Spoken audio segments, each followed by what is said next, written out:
Previously on the Big Bogey restoration, first off we received the Bogey in all of its glory. It wasn't called the Bogey at that time, but it seems to look like a Bogey. It's a 1969 Austin Countryman Mini Traveller, call it what you will, but the past month has been a lot of chopping and welding new parts in. It had a whole new floor and it's had quite a bit of front end work and stuff. You can see in the previous parts, this is part 6, but now we need to kind of blend all of the new parts in with the old bits, so that's the challenge today. We added stone chip to the bottom end, but then after deciding whether to do it the body color or not, well, we added a doodle in the last video, or was it the part before? It's starting to all blend together. I really don't know. We're getting to the middle zone, the eye of the storm of this project. This is the new front end. First thing we're going to do today is actually add the stone chip to the bottom of the front end that we added in the last video. So that's me spraying on the stone chip inside of the wheel arches. The brand new replacement floor that we fitted in part 3 didn't come with a few of the ancillaries, so I chopped those off of the old floor, including this part which strengthens the rear seating, and also this part which is where the 12-volt battery sits against, so the battery is actually sat underneath the rear passenger. I'm amazed how little this comes up in the comments, this power station control panel around the back. It is a project that we're going to be sinking our teeth into after this car, but it's from Littlebrook Power Station, which is now I think an Amazon fulfillment center or something like that, but next to it is all of the relay boxes that are the telemetry system. It's basically a multiplexer made from relays, so it all talks, the whole control panel talks to a substation down a single phone line. We'll have a look at that, really interesting, but we'll figure that out at another point. But first I've put the dust sheets over so we can get out the spray gun. I didn't realise my compressor that I bought quite a while back came with a spray attachment, which saved us some money and some faff. So what we're doing is we're using coach enamel that is thinned down, and I'm basically spraying the original almond green to start with. I sanded down the panels beforehand, but I didn't do a massive amount of preparation because it's going to be rough and ready, so it's all right. So this is me spraying it, and then we're going to hopefully put the patina over the top afterwards. This isn't the most optimum place to do the spray painting as there is no heating, and at the point of spray painting it was around 2 degrees Celsius. It's not the warmest place, but you just get on with it, don't you? So I've decided to do inside the wheel arches. You'll notice there's a bit of overspray. We're sorting that out later, but then I figured I'll just use my arm as a human shield, which worked out really well. So no masking tape, just an arm. So we're doing the wheel tubs, but we're keeping the bottom black with all of the doodling and stuff. And yeah, it turned out really well. There was no overspray really that was much of a problem. And where there was, I just added more stone chip. I can't really do anything else now for the next day or two because this has got to dry. So what I'm going to do is I'm actually going to store it upside down. Plonk it upside down like that. Leave it for a couple of days and we'll add the patina or something. The first thing I did after it cured was shoved in the grommets, the brand new grommets. These are the parts where you pull them out if your floor is full of water. Anyway. It's been a couple of days since I sprayed the almond base coat. Bear in mind it is quite a lot colder than optimum in here. It is about 3 degrees Celsius. There's nothing I could do about that. It means it's not going to dry as quickly, but it looks quite nice. So bear in mind there was absolutely zero preparation. I'm quite pleased with it. It's by no means perfect. It's not meant to be. There's no filler in any of the repairs and stuff like that. And we've still got the remnants of all of the cracking and stuff from the old paintwork on the top, which is really cool. The inside, however, is staying almond green, this colour. I've given it a couple of coats. I haven't decided whether I'm putting in the carpet yet, and if I am, I'm probably going to do it in this video. I think it's nearly dry. We can actually start putting things like chairs in. Ooh. So if you remember, we're going to go for the patina. It's the Brooklands Racing Green that had been rattle canned onto the car in the 1980s. It's picked up loads of dings, dangs, scratches and scrapes, and it looks, in my opinion, absolutely lovely. In the second video, we had an attempt on the other side at replicating the patina in the welding panels that we've added to quite a bit of success. However, to do it on the whole front end is a bit more of a task, and I think I'm going to spray it on the same as we have done with the base coat. I'm just going to masking tape off where we don't want to spray over and have a go. What does the saying go? More preparation, half's the work for a tired, lonely gerbil. I think it was something like that anyway. So we start on the Brooklands Racing Green. I pretended that I was using a rattle can, like I was doing pss, pss, pss, like I was spraying in the 80s. But in practice, it actually ended up just doing the same as doing long strokes with the air gun. So who knows? Whatever. We've gone in two-tone. In fact, this car has got thousands of shades of green all over it. So we're going to try and make the most of that. But the wheel arches, the tubs inside, are all still almond green. I got a little bit of overspray on it, but I used paint thinner before it dried to get rid of that. And also the little bit of the outer sill. So the outer sill is now almond green as well. So it looks like the whole floor is almond green.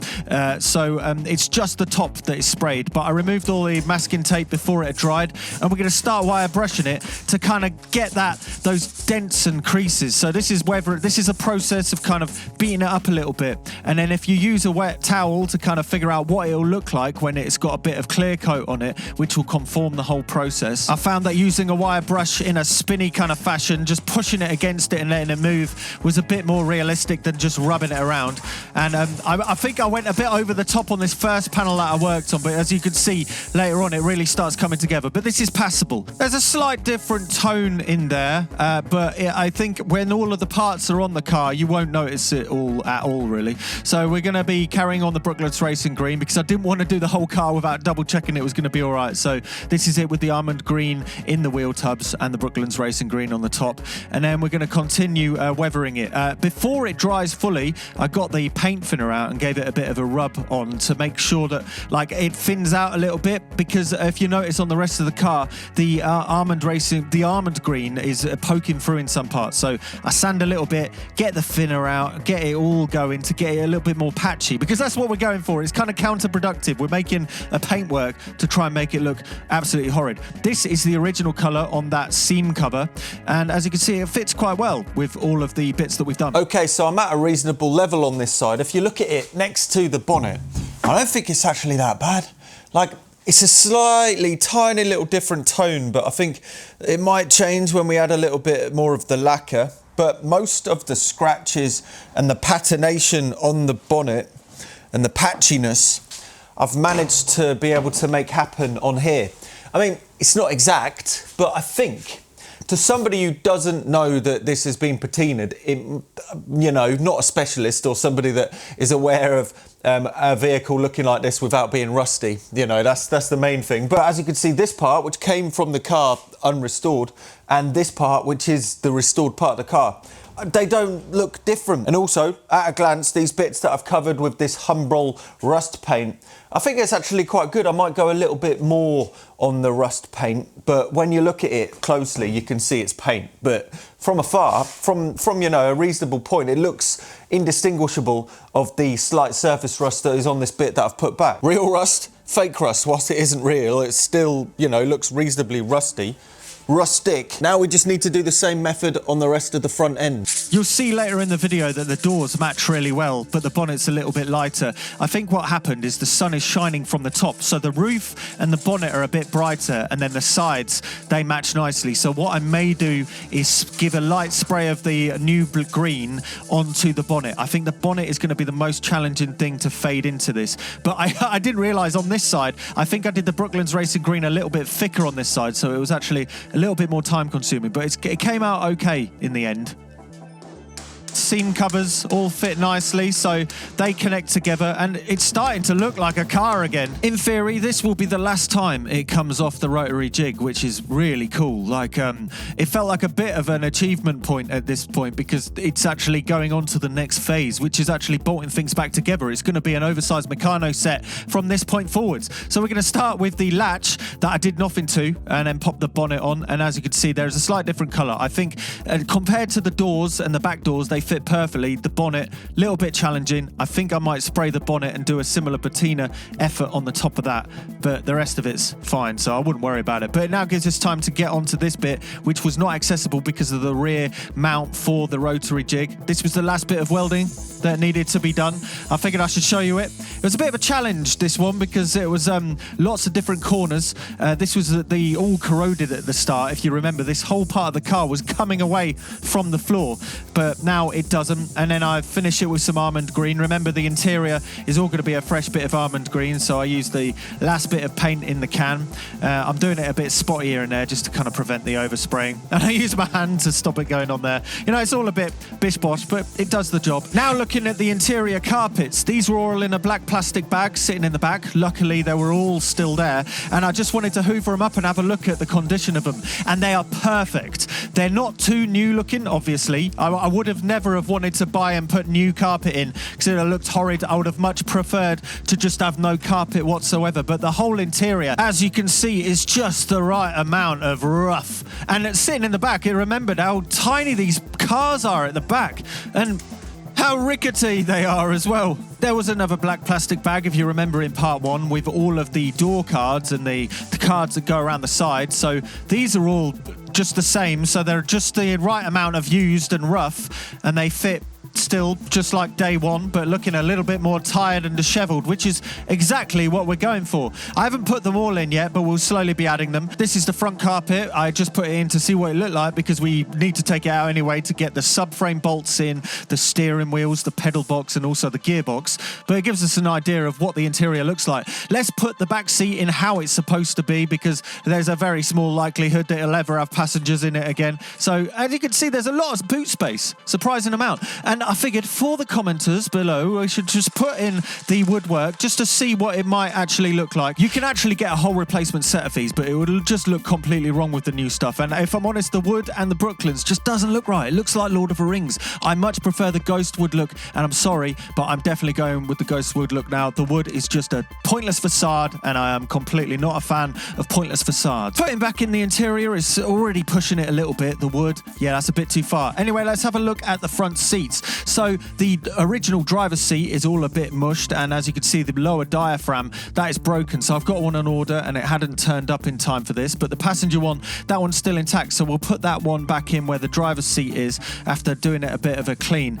I put in these extended seating brackets, so if you've got slightly longer legs, not like, you know, if you're 6'5", you ain't got a chance, but if you could get these longer ones mean that people my height, which is about 6 foot, just under 6 foot, can fit in nicely with comfort. And yeah, because there's going to be nobody sitting in the back, I could push it right back, and yeah, perfect seating position. It'll be like driving a bus. New gaskets for the rear door turned up, so we're going to put those on. I had forgotten that I snapped some of the rusted bolts when trying to remove these, so we can't finish this job, but we can pop them on. They'll be loose. I'll tighten them up when the actual bolts turn up later on, but yeah, oh, it's got that noise. Oh, it's amazing. And this side's got wood. I think I might just leave it there just because it was left there. Maybe remove it. I don't know yet. Not sure. Hey! Oh my gosh, it feels like a car again. This is amazing. I took a moment yesterday, stepped back and had a look at what I've done. I was a tiny bit emotional. I felt happy. I had a sense of happiness, a sense of achievement.